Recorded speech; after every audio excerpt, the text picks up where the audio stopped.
So magandang hapon po sa inyong lahat mga kaibigan, Luzon, Visayas at Mindanao at kahit subot bang panig ng daigdig. Welcome back to my channel, Katutubo TV Vlog. So disclaimer, this video is for entertainment purposes only. Ayan, so nandito po tayo mga kaibigan sa ating munting manukan. Ayan.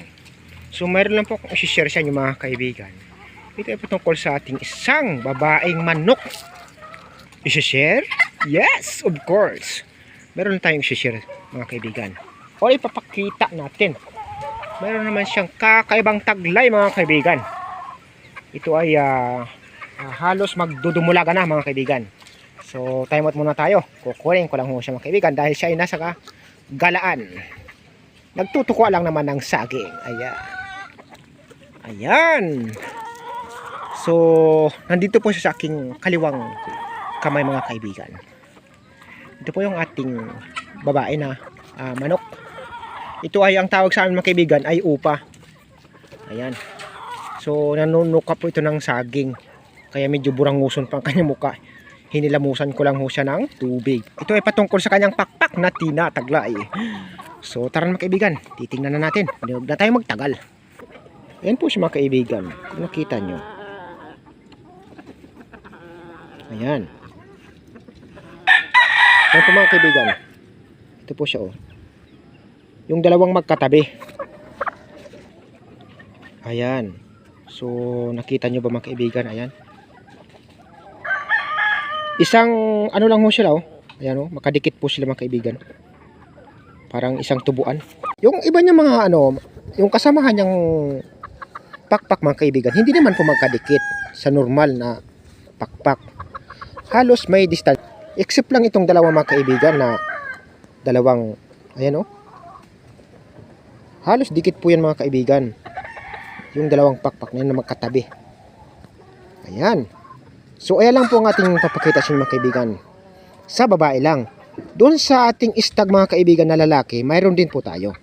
So ipapakita din po natin yun mga kaibigan. Ayan.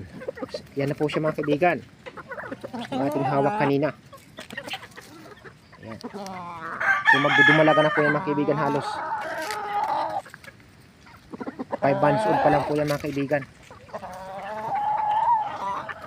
So tara na mga kaibigan. Pupunta naman po natin yung isa.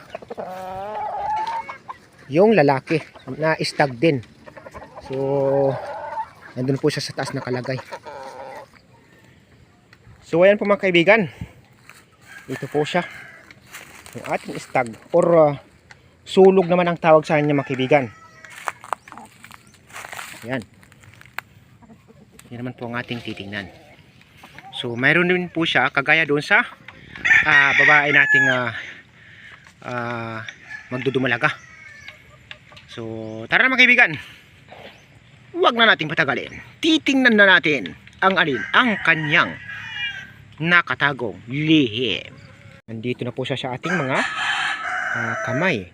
Ayan po mga kaibigan oh. Kung nakita nyo, ito siya. Yan, makatabi po yan mga kaibigan. Yung makadikit na yan mga kaibigan. So makadikit po siya kagaya doon sa babae.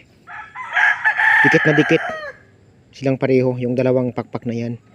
Ang tawag ko dito, kambal. Ayan, kambal na pakpak. Magkasabay ho kasi sila mga kaibigan. Ayan. So kung titingnan nyo mga kaibigan mula sa baba, magkatabi sila. Pero pagdating doon sa taas mga kaibigan, halos parang tag dito magkapatong ba? Ayan, yan, parang ganun. Magkapatong po sila mga kaibigan. Ayan. So ayun lang po mga kaibigan ang ating munting na i-share sa inyo na nakita natin sa ating alaga.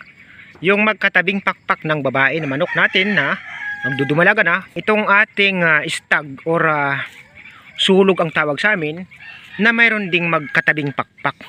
So tinatawag ko yun sa akin mga kaibigan na kambal. Pero hindi ko lang po alam sa ibang tawag kung ano pa po ang tawag doon.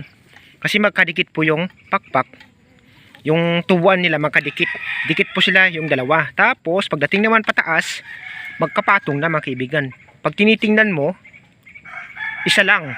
Pero sa loob, pag tingnan mo sa loob mga kaibigan, dalawa. Parang nagpatong sa isa para hindi baga kumbaga sa parang nagtago ba para hindi siya mahalata.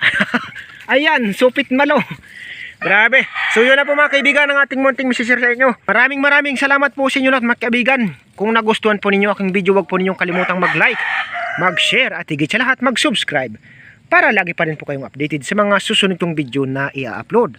Hanggang dito na lang po mga kaibigan. God bless us all. Bye-bye you. Chewing!